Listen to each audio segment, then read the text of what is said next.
Hello friends, ഞാനില്ലേ ഇന്ന് chicken ഉണ്ടാക്കണയാണ്. ചിക്കനും മാഷ് പൊട്ടാറ്റോസും 50 മിനിറ്റ്സിൽ നമുക്ക് ഓവണിൽ വെക്കണം. പിന്നെ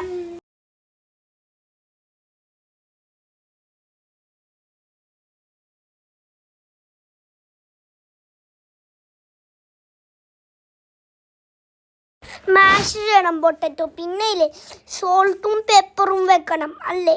പിന്നെ കുക്കിംഗ് ക്രീമി വെക്കണം.